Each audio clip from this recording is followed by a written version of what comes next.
I would truly like for you all to pause the video and take time out to read the disclaimer for this upcoming video. Thank you all so much. So, yeah, I hope everyone is doing well on today, tonight, wherever you may be, or whatever. So, today we're going to be watching part 13 of Who the F Did I Marry? So, without further ado, let's jump right into it, you guys. Get everything set up, and let's get it. Okay. Part 13 of Who the Fuck Did I Marry? So I've kind of given you guys all the backstory. Let's just kind of recap real The family quick. and the ex-wife. So I told you how we met. Okay. Met in March of 2020. Basically, Georgia got shut down. I keep saying shut down. Got locked down. We decided to quarantine together. Yeah. I know it was crazy. It was crazy. Definitely. Way too fast. I really liked him. I get you though. Thought he liked me. So, I told you guys how we met. Things moved at a rapid pace. They did. Met in March. Moved in together pretty much like end of March, beginning of April. Right. Found out I was pregnant in May. Lost the baby in Way June. fast. Had to have surgery in July. Started looking for houses. Started looking at cars. All this stuff.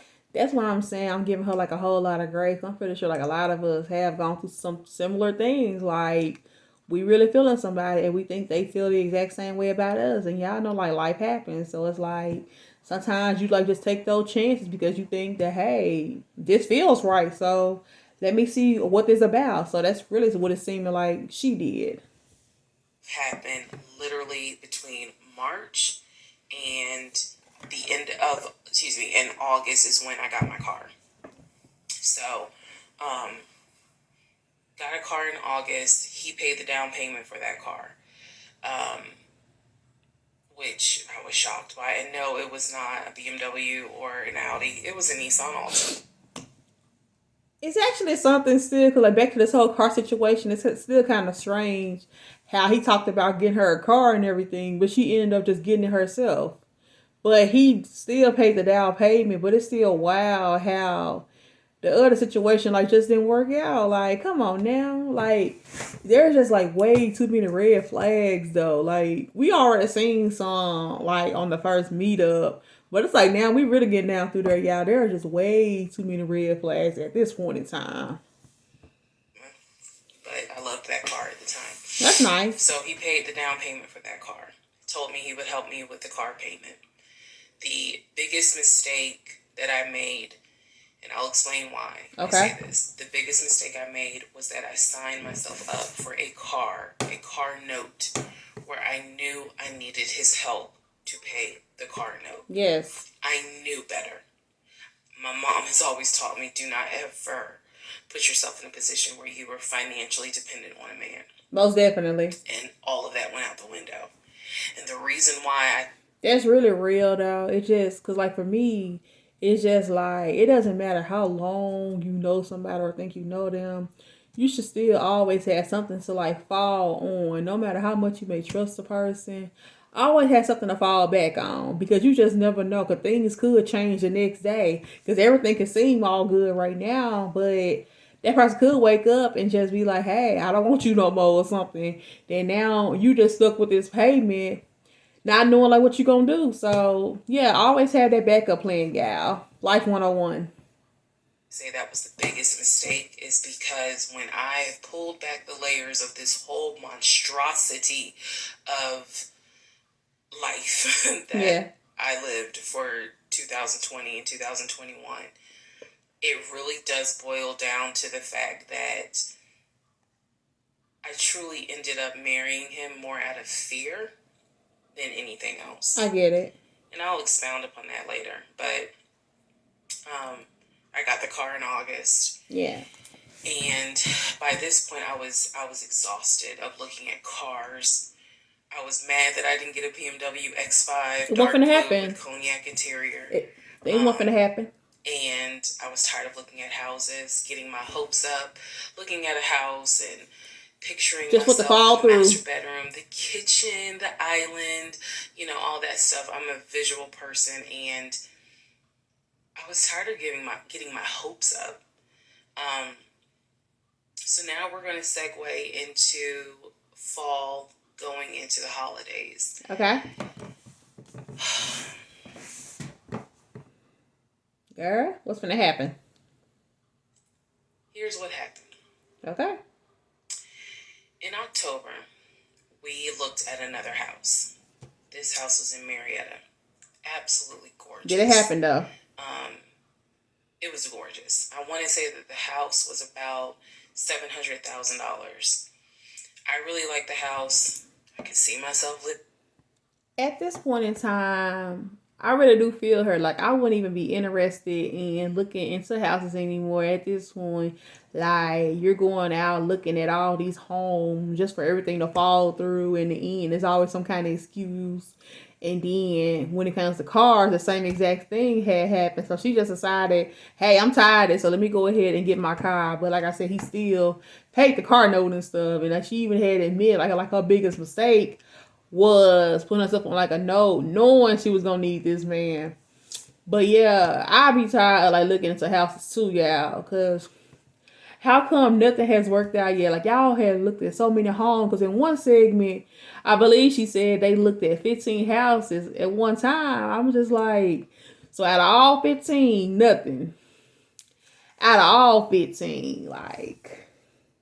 In there, I could see myself cooking there. And so subsequently, my ex-husband put in an all-cash offer on that house. I watched him put an all-cash offer in on the house. Yeah. Our real estate agent, Scott, called us about 24 hours later. And he said, the sellers love your offer. The offer was an all-cash, full asking price offer. $700,000. Okay. Let that sink in for a moment. He said the sellers love the offer. They are asking that you show proof of funds. Okay. So that they can accept the offer. What's gonna be the excuse, though? My ex-husband said, I will show proof of funds. Okay. When they accept the offer. The seller said, isn't that kind of backwards? Like, they want you to show them the proof of your funds or whatever. Why would they accept you before you show the proof of funds? That just doesn't make any sense, sir. He seemed like he's very entitled. Like, she did say he has like narcissist behavior, but he seems like the type of person who is very entitled to everything.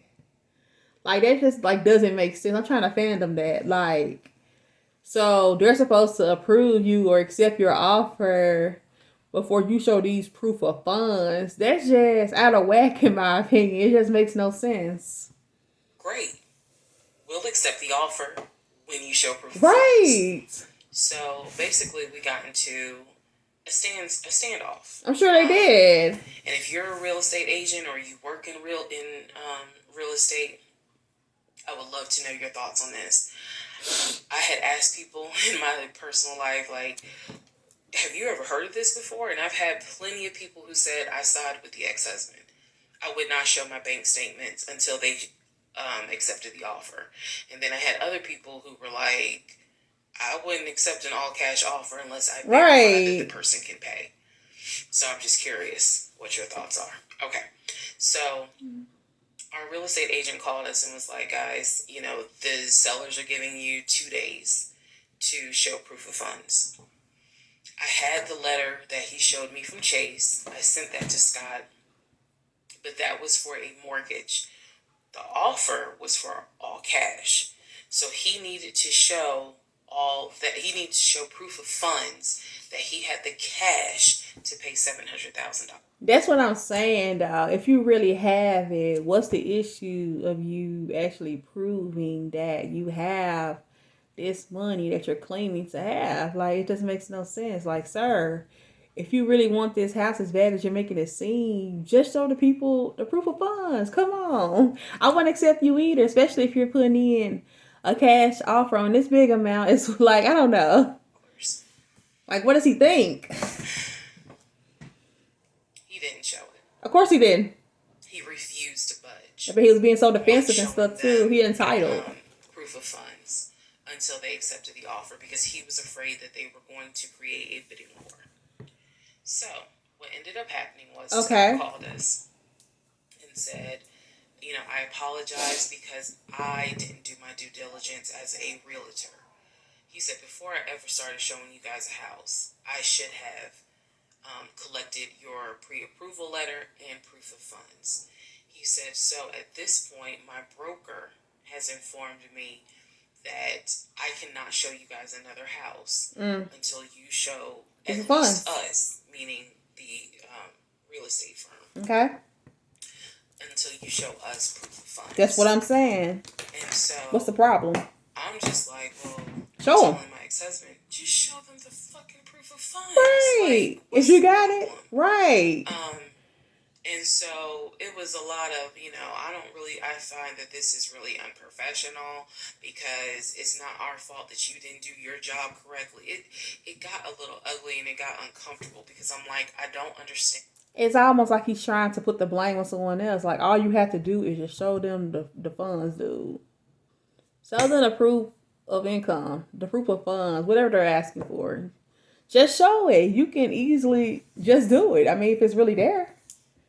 And why you don't show them proof of funds when you clearly just signed a document. You signed it as if you have it. So you're putting an offer in at full asking price. You're going to pay for it anyway, right? Same thing that the realtor was saying. He was like, but you just signed an offer. So what's the problem? Right. Like, you want them to accept the offer and then you'll show everyone the proof of funds? And my ex-husband, without missing a beat, said yes.